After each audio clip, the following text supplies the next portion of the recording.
कहीं लिखा है कि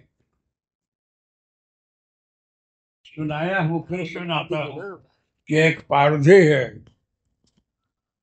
वो पारधी शिकार के लिए निकला धनुष बाण लेकर के जंगल में।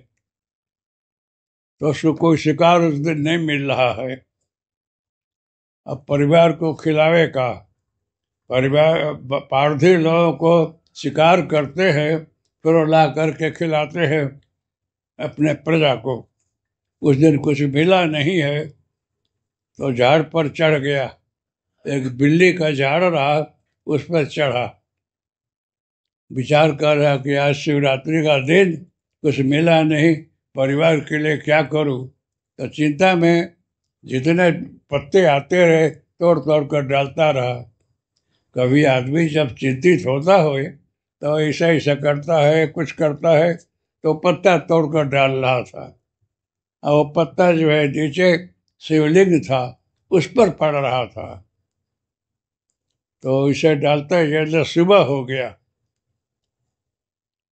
तो सुबह ब्रह्म मुहूर्त आया तो महादेव खुश हो गए हो उस पर। नीचे उतरा, बोल रहे कि तूने इतना बिल्ली चढ़ाया, मैं तेरे पर बहुत खुश हूँ और उसको बहुत आशीर्वाद दिया है। परिवार सुखी हुआ, उसको मिला। और आप लोग महादेव को इतना बेवकूफ मत समझना कि ऊपर बिल्ली तोड़ तोड़ कर डालता हो, महादेव पर पड़ गया तो खुश हो गए। आध्यात्मिक रहस्य क्या है वो बता रहा हूं।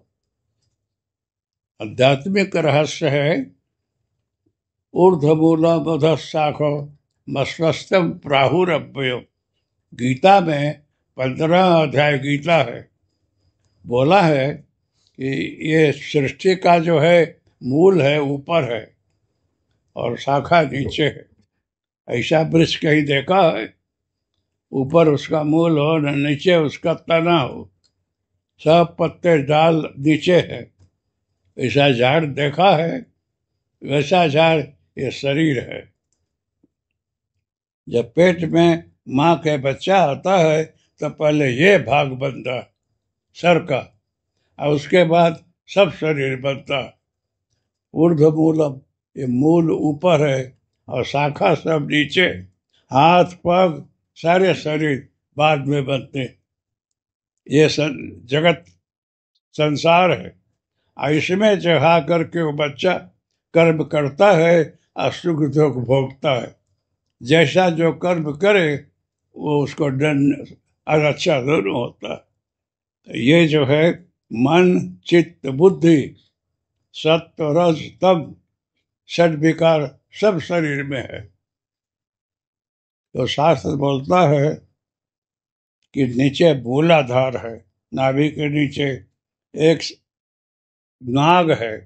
इतना बड़ा शिवलिंग लेकर सोया है। तो योगी लोग भजन करके उस नाग को जगाते हैं तो कुंडली ऐसे करके सभी पे सीधी होती। जब सीधी होती है तो ऊपर चढ़ती है। तो मूलाधार से स्वाधिष्ठान मणिचक्र अनाहत विशुद्धि आज्ञा कर करके फिर भ्रमर गुफा में राइट साइड जो है भ्रमर गुफा है। यहाँ कुंडली आती है तो शिव शक्ति का मिलन होता। आज ही के दिन कोई कोई लोग ऐसा प्राप्त कर लिए हैं। माँ पार्वती शंकर का मिलन है। तो कुंडली यहाँ आकर के मिलती है भ्रमर गुफा में शिव के साथ। वो शिवावस्था है। आज ही के दिन हुआ है। ये शिवरात्रि का दिन है। और इसमें कैसे मिला है कि आदमी उस दिन बैठकर भजन किया है।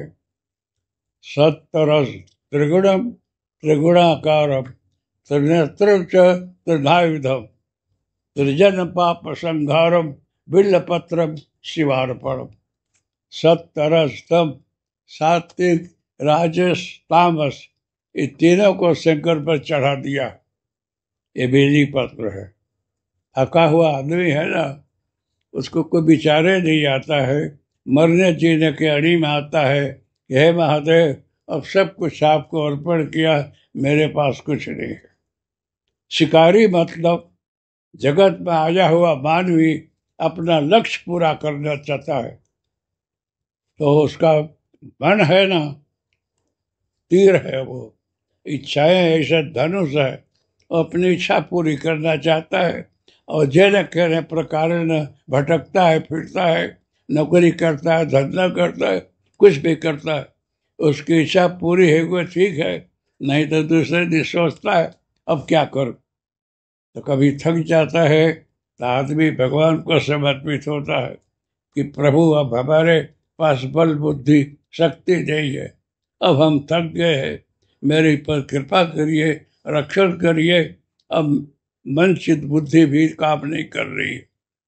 इस प्रकार से थक कर जब महादेव पर समर्पित होते हो तो सब तरह तीनों महादेव पर चढ़ गया। ये 5 तत्व का जो शरीर है ये बिल्ल वृक्ष है, ये बिल्ली का वृक्ष है, 5 तत्व का बना हुआ है। बाकी तो इसमें 36 तत्व है, 27 तत्व है, लेकिन मूल 5 तत्व है। ये शरीर बना है, इसके ऊपर जीव बैठा है, और बैठे बैठे अपने तीर से, अपना मन चित्त बुद्धि से अपना काम करके भरण पोषण करता है, खुद का, कुटुंब का, परिवार का। जब मनुष्य को कोई सत्संग मिलता है, कोई गुरु मिलता है, तो चेतता है कि हमको दुख सुख क्यों होता है। दुख सुख का कारण आप खुद हो। जैसा कर्म करते हो ऐसा दुख